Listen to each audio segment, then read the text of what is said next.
আওয়ামী লীগ সরকার ক্ষমতায় থাকতে অনেক আলেমদেরকে তারা কারাগারে পাঠিয়েছে। এর মাঝখানে অনেকেই নিরপরাধ ছিলেন, অনেকেই ইসলামের কথা বলতে গিয়েও কারাগারে গেছেন, আবার অনেকে আছেন আমির হামজা হুজুরের মতন লালা হুজুর, ধর্মীয় পরিচয়ে একজন মিথ্যাবাদী, বিভিন্ন সময় এমন এমন কথাবার্তা বলেন। তিনি যে লালা হুজুর অনেকে বোঝেন না, এটার ব্যাখ্যাটা দেই, তারপরে বলছি তার বর্তমান অ্যাক্টিভিটিস নিয়ে। আল্লামা শফি সাহেব বলছিলেন যে নারীরা হচ্ছে তেঁতুলের মতো, তো পুরুষের অন্তরে তাকে দেখলে লালা ঝরে। এখন এই লালা হয়তো সবারই ঝরে, কিন্তু এই লালা ঝরার কথা একজন ধর্মীয় বক্তা হিসাবে যখন আল্লাহ সৃষ্টির সৌন্দর্য বর্ণনা করতে গিয়ে রাশ্মিকা মান্দানাকে নিয়ে মানে আমাদের এই লালা হুজুর ওরফে আমির হামজা তিনি যখন বক্তব্য দিচ্ছিলেন, জিব্বার মধ্যে লালা কিন্তু গড় গড়াইয়া চলে আসছিল, এরপর ডোকিলে ফেলছেন এমন করে, মানে ভাবা যায়। তো এই আমির হামজা হুজুর যখনই বক্তব্য দেন, চাপাবাজি, বানোয়াট, মিথ্যাবাদী বক্তব্য বেশিরভাগ সময় দেন। ধর্মীয় বক্তব্যের বিপরীতে গিয়ে রাজনৈতিক বক্তব্য, এজেন্ডা বাস্তবায়ন করেন তিনি। আর যার কারণে আওয়ামী লীগ সরকারের সময় তিনি কিন্তু জেল খাটছিলেন। এখন মনে হচ্ছে যে না, উনি আসলে জেলে থাকাই মাঝে মধ্যে দরকার, কেননা শিক্ষা হয় নাই। তো এই যে ঢাকা বিশ্ববিদ্যালয় নিয়ে আজকে যে বক্তব্য দিছে, এর আগেও কয়েকজন হিন্দুরে মুসলমান করার বিষয় নিয়ে ফাইসা গেছিল, কিন্তু পরবর্তীতে দেখা গেছে যে ওইখানেও আরেক কাহিনী। যাই হোক, আমরা আসছি রিসেন্ট যে বক্তব্যটা সোশ্যাল মিডিয়াতে ভাইরাল, এই বিষয় নিয়ে ছাত্রদল, কেন্দ্রীয় ছাত্র সংসদ ঢাবিব তারা কিন্তু প্রতিবাদ লিপি জানিয়েছে, আমির হামজাকে প্রকাশ্যে ক্ষমা চাইতে বলছে।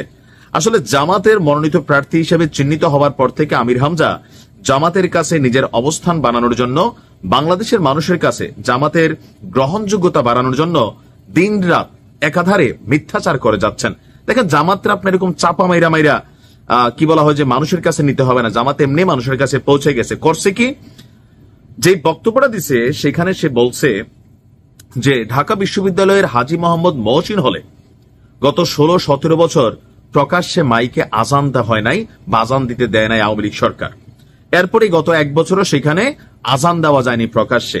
ডাকসুতে ছাত্র শিবির জয়ী হবার পর সেখানে প্রকাশ্যে আজানের ধ্বনি শোনা গেছে।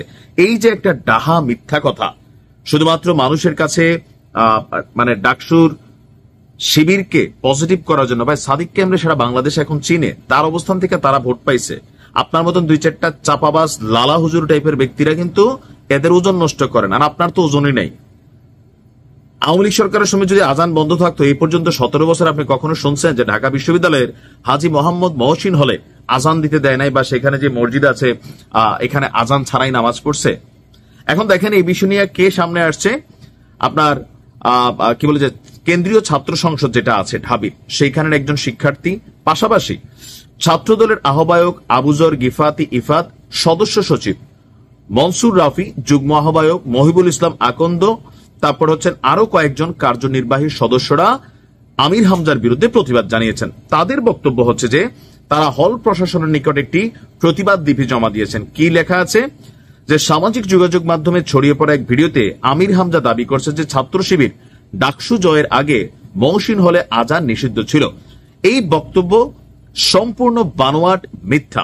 মহসিন হলে শিক্ষার্থীরা সবসময় নিয়মিতভাবে নামাজ আদায় করে আসছেন, এবং আজান সংক্রান্ত এই লালা হুজুরের এই মিথ্যাচারের কোনো বাস্তবতা সেখানে কখনোই ছিল না। তো আমির হামজার মতন অনেক হুজুর আছে, ওয়াজ করে পাবলিকের টাকায়, সেখান থেকে হাদিয়া খায়, গাড়ি চড়ে, তারপর কি বলে যে রাসূলের গরিব জীবনের কথা বলে, তারপর নারীদেরকে দেখলে ভিতরে লালা ঝরে। এরকম অনেক লালা হুজুর কিন্তু আছে, নাম বললাম না সবার।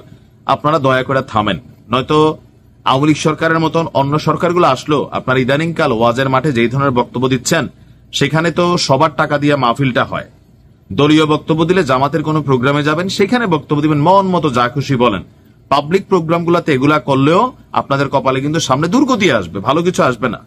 কারণ প্রযুক্তির যুগ রে ভাই। আশা করি আমির হামজা বিষয়টার জন্য প্রকাশ্যে ক্ষমা চাইবে। ভালো থাকুন।